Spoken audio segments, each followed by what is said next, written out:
little bit. Okay. Good morning again. Welcome to our service, and I'm glad you're here, and I'm so glad to be here. My talk this morning is entitled Mastering the Mystical, and basically it's about overcoming difficulties and moving through the challenges that life faces us with. My old friends Funk and Wagnall share with me that the word master refers to someone who is skilled or has become an expert of some kind. And the word or the expression, a mystical experience, refers to an inner spiritual awareness. It's something kind of beyond just our normal, average, everyday human awareness. And I believe that all of us here, and even those who might be viewing us online, I believe that we have all responded to a deep call that's been going on in us for a long time, and a call that's been urging us to do more with our lives, to be more, to express more. And I think that by answering the call to study, to explore who we are, what God is, what this relationship is that we have with God, that we are all learning how to master the mystical in our lives. In a book called Trust the Spirit Within, late Unity minister Mary Kupferle shares a wonderful reminder that the key to this kind of mastership is something that we've had all along within us. She writes, "Dear friend, you stand upon the brink of your good at this moment. It is here, right where you are now. Begin to accept it, receive it, first mentally, and then within your heart by fully trusting the Spirit within you. Declare often to deepen this acceptance, I trust the Spirit within." She writes, "You will be launching into the deep with a greater awareness of the good that lies ready and waiting for your acceptance in faith. Just trust the Spirit within." Personally, I believe that the biggest block, I would say the thing that most often causes us to stop in our tracks is due to this huge four-letter word called fear. And fear, of course, means false evidence appearing as real. And it's not so much the situation, but it's really how we react to a situation or respond to a situation. I love a cowboy story that I heard, and I'm going to share with you, because it goes on to say that fear can make us do strange things. In the story, a cowboy rides into town, and he stops at the big saloon for a drink. Unfortunately, the locals here in this town, they have a habit of being not too kind to newcomers. Mostly it's pulling pranks on the newcomers. So the cowboy takes his drink, and he's all finished, and he goes out to get on his horse, and he discovers that the horse is gone. His horse has been stolen. And he's mighty upset. He goes back into the bar. He flips up his gun and throws it up in the air, okay, and catches it without looking. And then he fires a shot into the ceiling. And he says, "Who stole my horse?" Pretty fierce sounding. No one answers. He says, "I'm going to have another beer. And if my horse ain't outside when I'm finished, I'm going to have to do what I done in Texas. And I don't want to have to do what I done in Texas." So he goes back. He has his drink. He walks out. The horse is out there. And so he saddles up and gets up there, and he's ready to ride out of town when the bartender runs out from the bar and says, hey, mister, hey, what happened in Texas?" And the cowboy, he turns to face him, and he says, I had to walk home.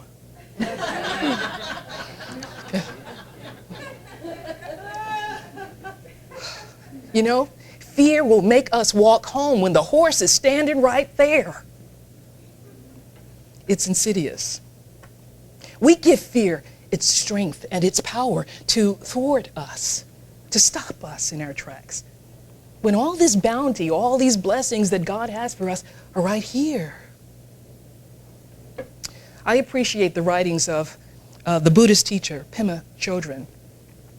In her book called When Things Fall Apart, Hard Advice for the Difficult Times, she wrote, embarking on the spiritual journey it's like getting into a small boat and setting out on the ocean to search for unknown lands. With wholehearted practice comes inspiration. But, she says, sooner or later, we will encounter fear. For all we know, when we get to the edge of the horizon, we might just drop off the edge of the world. Like all explorers, she writes, we are drawn to discover what's out there. What's out there for me? What will my life be like when I reach that place? She writes, we long for this discovery. Even right now, we don't know whether we have the courage to face whatever it is. Fear is a universal experience, Chodron says. It's not a terrible thing that we fear the unknown. We react against the possibility of loneliness, of death, of not having something to hold on to in our lives. But she writes, fear is a natural response to moving closer to truth. I thought, wow, I've got to work with that one a little bit. Fear is a natural reaction to moving closer to truth. She writes, we are rarely told to move closer to fear, to be just with that fear. Most of our lives we spend running away from the fear. But sometimes we are cornered, she says, and everything falls apart because we don't have an escape route, so we must deal with what's coming toward us. She says, we can't make fear look pretty. But one thing we can know about fear, it will nevertheless introduce us to all the teachings that we have ever heard or ever read. I would say that fear is constantly reintroducing us to the teachings that we know, the truth that we know about ourselves and our relation to God. It is a testing of our faith. But you know, it's one of those testings that we go through over and over again because it's all part of this learning how to master the mystical in our lives, the unknowable in our lives. We're speaking here of fear and home. A lot of you know that between July 5th and the 9th, I was back home in New Jersey and also in Fredericks, Maryland for the wedding of my youngest niece, my twin sister's youngest girl. And I was there having breakfast one morning at the Hampton with my two younger sisters, Denise and Deb, and Denise's husband, Adrian. And there, the television set in there came on the news of what had happened the night before when a gunman had killed 5 cops. And we just felt, it's hard to describe what you feel, but there was this fear. There's also anger for this happening. And there was this anger for the violence continuing. And we felt sad for the families of loved ones who have lost others due to gun violence in this country. And it was a difficult thing. Through my own tears, I saw the tears in my two sisters' eyes. And I also felt the fear that they were feeling. They have husbands and they have sons. And the thought that one of them may be out, going out into the world and being stopped because a taillight on a car is out, and that they may be subject to the anger and fear that many are succumbing to and experience a fatal experience there. And just like Pema said, it's something like fear when it grips you. One of the things it will do, it will make you fall back on the truth that you know in order to get through it. And so I fell back. I had to on the truth that I know that no matter what the appearances are out there, no matter what's going on, that God as good is the only presence and power at work in my life and the lives of everyone else.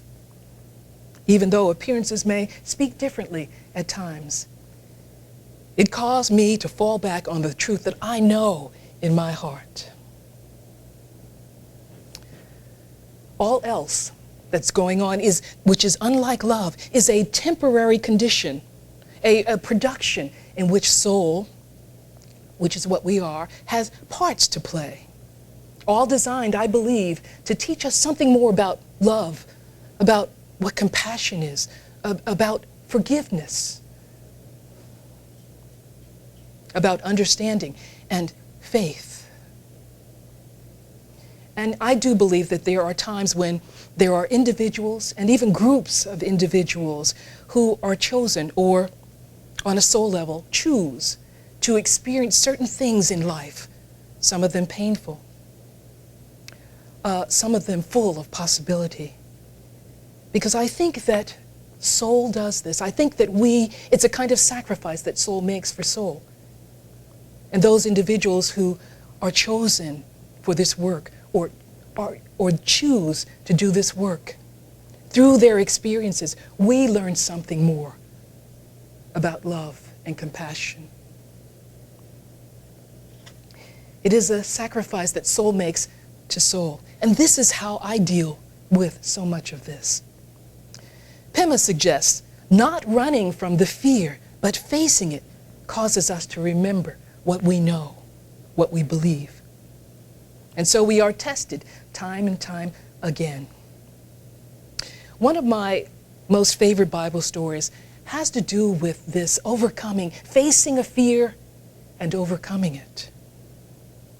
And this is the story in the Bible where Jesus walks on the water. The story is in all of the Gospels, but only in the Gospel of Matthew do we have the part about Peter, one of Jesus' disciples, getting out and walking on the water as well. And I'd like to share this story with you. But first, let me give you a little background. On this particular day, this happening, Jesus and his disciples had been out around town, and they were healing people and teaching people. And Jesus had just finished feeding the 5,000 with 2 fishes and 5 loaves of bread, another miracle ascribed to Jesus. Now, realize and understand that metaphysically, Jesus represents the Christ. That is, that personalized, individualized expression of God which indwells us personally. The Christ in me, the Christ in you. And the people coming, bringing their illnesses, their worries, their concerns, their fears to Jesus to be healed, these represent us also. These represent this ego, this human side that is subject to the things of this world in that sense. And it talks about our opportunity to be freed from them as we get in touch with the truth of our being.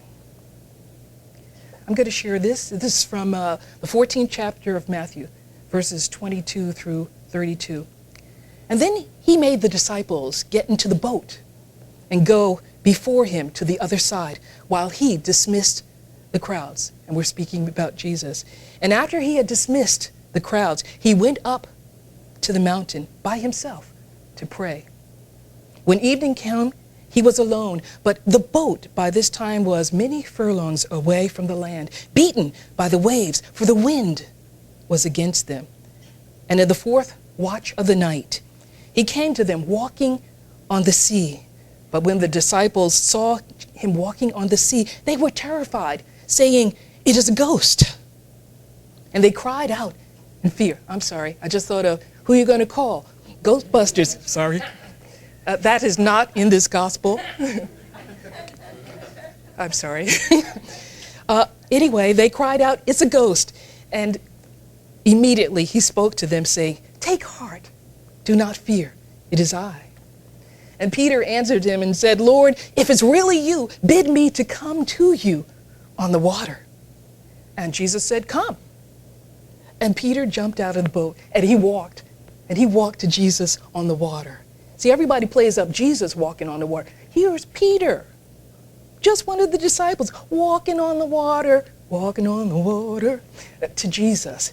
And everything's going great until he takes his eyes off Jesus.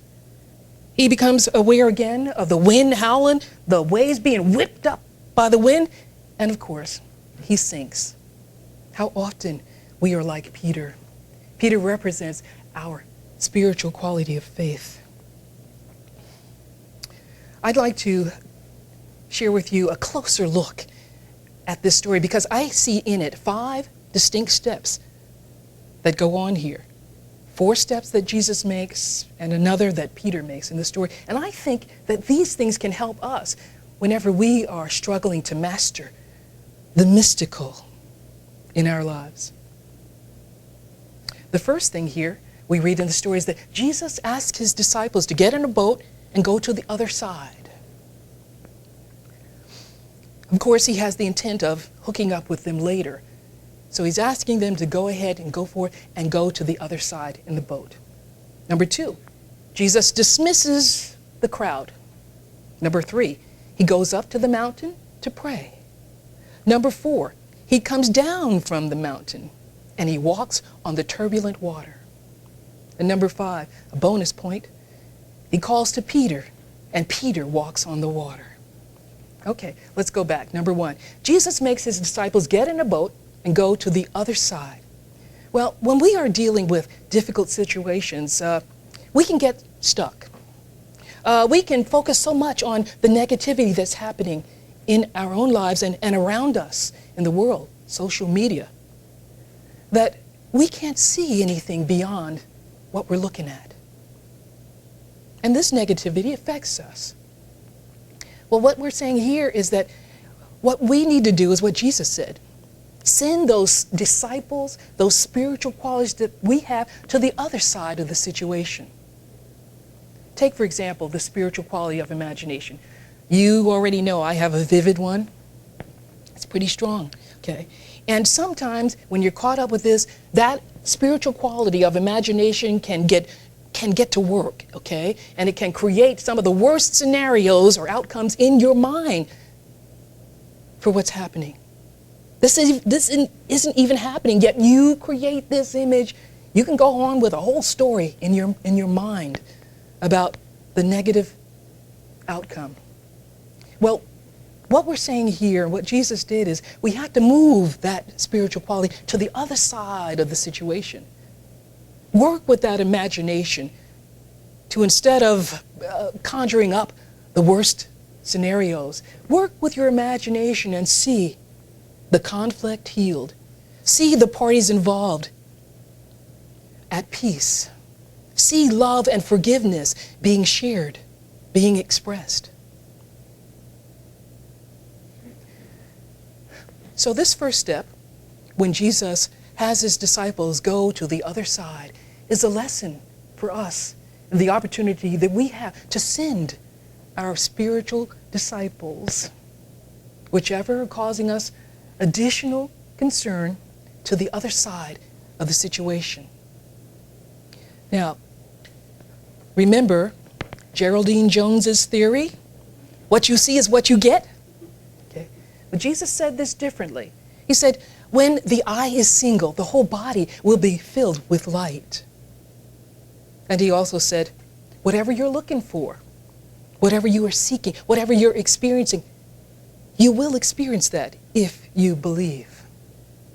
So, when you are in the throes of a difficult situation and fear is hitting you like that, take your disciple self to the other side of the situation. Choose to see it differently.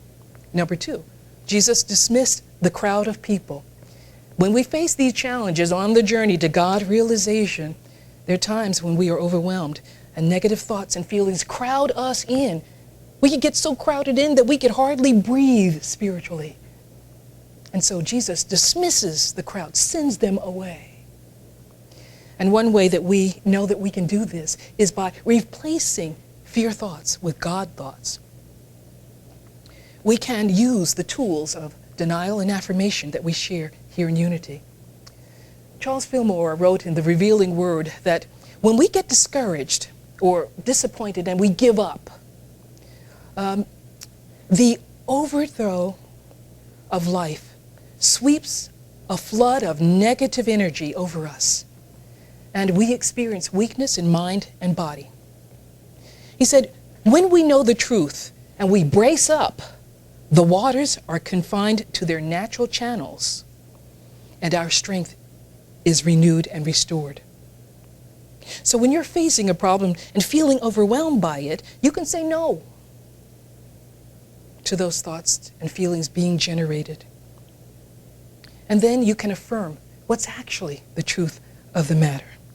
In your program here this morning, on the back, you'll see a list of suggested denials and also affirmative statements that I invite you to use in your work of mastering the mystical.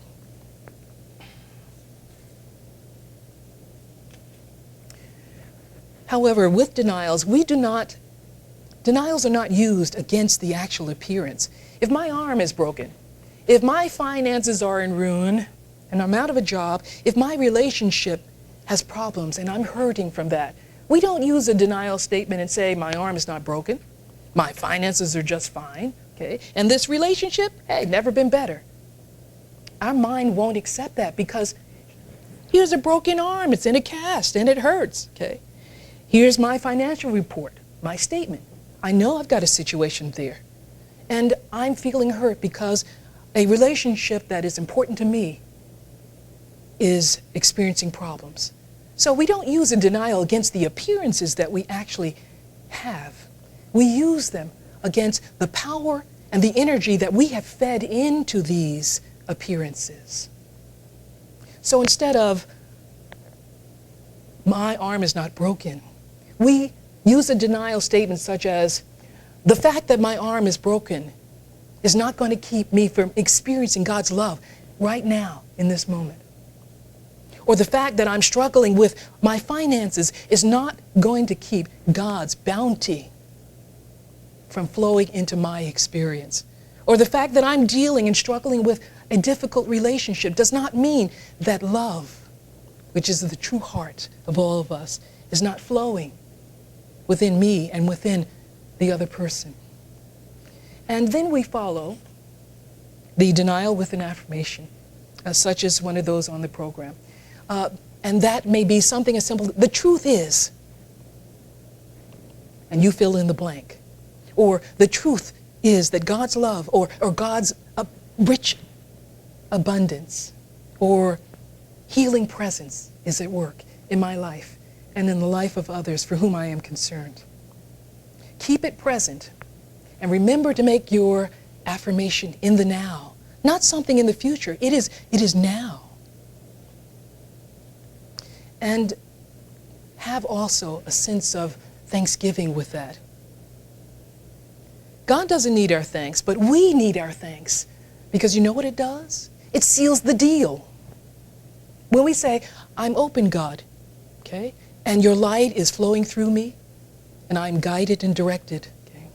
For me to say, thank you, God, this seals the deal. This says, I accept that gift.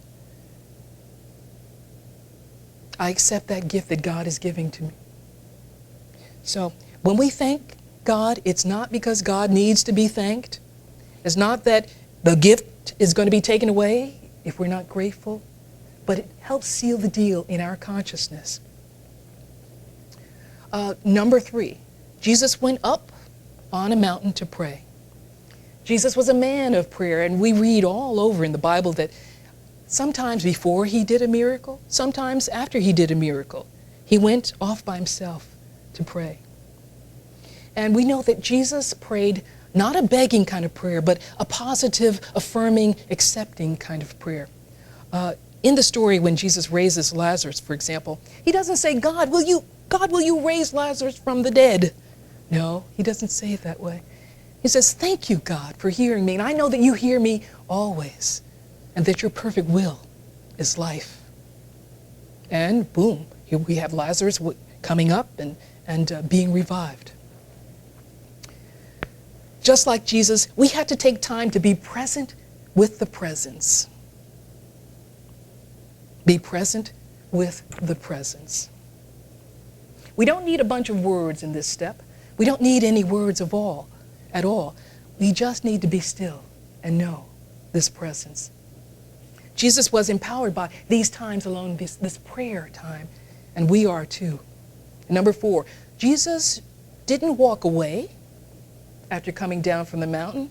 He didn't walk away from trouble. He went right out there and he walked on that turbulent sea. His disciples were out in the boat, and these are fishermen, so it must have been really horrific for them to be fearful. But Scripture tells us they were fearful, and Jesus walks on this turbulent water to them.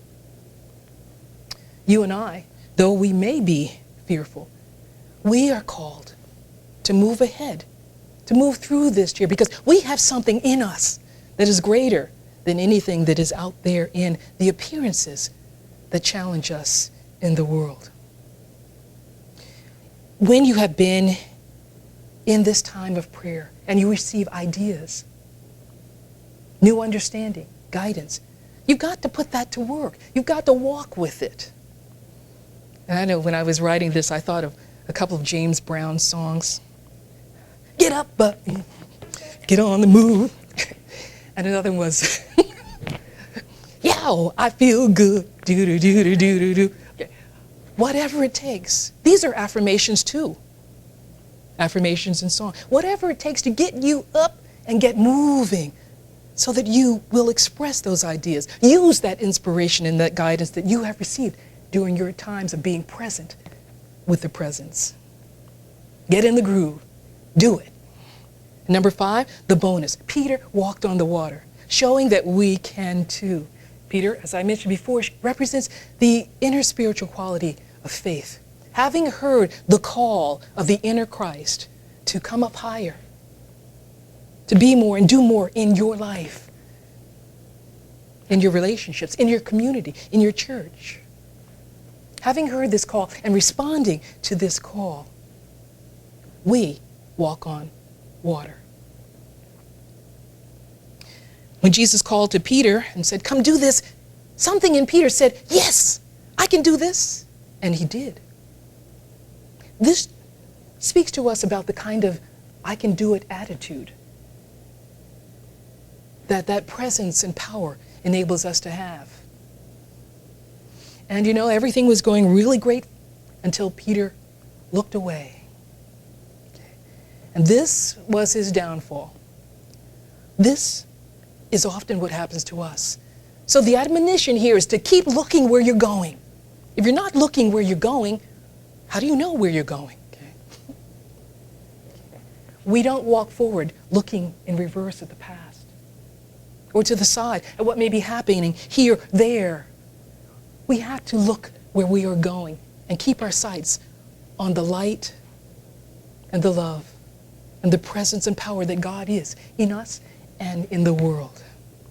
And this is how we master the mystical in our lives. God bless you.